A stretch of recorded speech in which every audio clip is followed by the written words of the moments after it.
the pealing of the seventh seal, the revelation enters into the great silence for a half hour. It seems almost anticlimactic, considering the speculation over history of what that seventh seal means. But what John sees during that great silence for a half hour is the trumpets being distributed to 7 angels as they prepare to blow those trumpets and bring in the next phase of God's heavenly intervention for his holy people.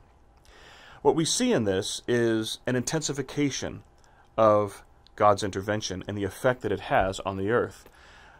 The 7 seals are said to have affected 1/4 of the earth, whereas we'll hear repeatedly with the blowing of each of the 7 trumpets, 1/3 of the earth is affected.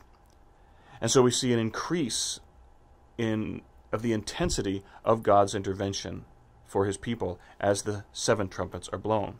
What we also see is a juxtaposition of the effects.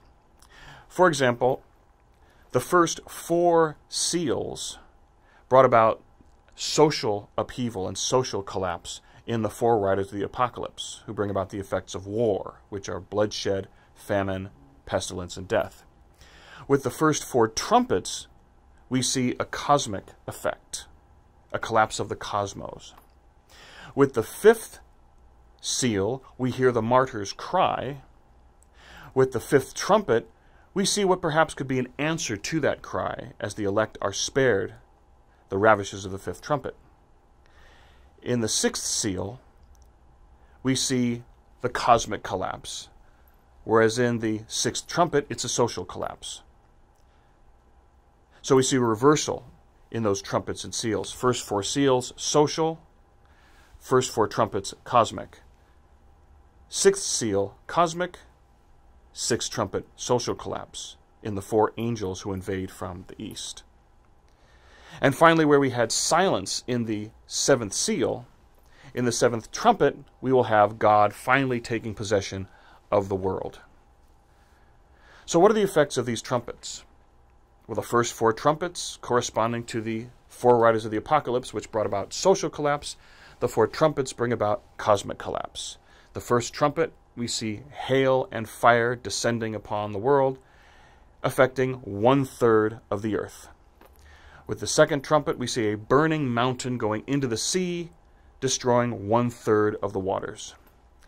With the third trumpet, we see a star coming into the waters that forms what's called wormwood that poisons 1/3 of the waters. And with the fourth trumpet, we see 1/3 of the sun, 1/3 of the moon, and 1/3 of the stars being wiped out, descending the world into a certain degree of darkness. We see the cosmic effect of the trumpets.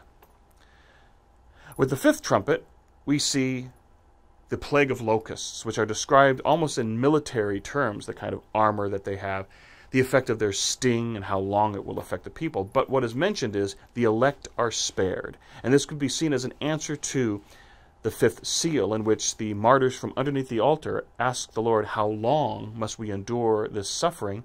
And God answers, until the quota of those to bear witness as you have is fulfilled. Here we see with the 5th trumpet a plague of locusts that spares the elect. So perhaps this is an answer to the cry of the martyrs after the 5th seal. In the 6th trumpet, the 4 angels are unleashed, and these angels are bound at the Euphrates River. So again, there's a specific location on the earth, which is where we find, again, the Parthian Empire. This corresponds to the 4 riders of the apocalypse, a social collapse. These 4 angels are given the power to kill 1/3 of the human race in war. So just as we have in the 4 riders of the apocalypse with the first 4 seals, so in the 6th trumpet we see social collapse, and these 4 angels bringing about the social upheaval that is connected to war and conquest. Finally, with the 7th trumpet, God takes possession of the world, and we hear that storm theophany, the shaking of the earth, the lightning and the thunder. The Ark of the Covenant is seen from its place in heaven, and God now takes possession of the earth, and a hymn of praise is sung, because God has now finally intervened for his holy people. But Revelation doesn't end there. It is after this, with God taking possession of the world, that we will see evil come forth to combat God's possession of the world, God's conquest of the world, as we enter into the second half of the book of Revelation.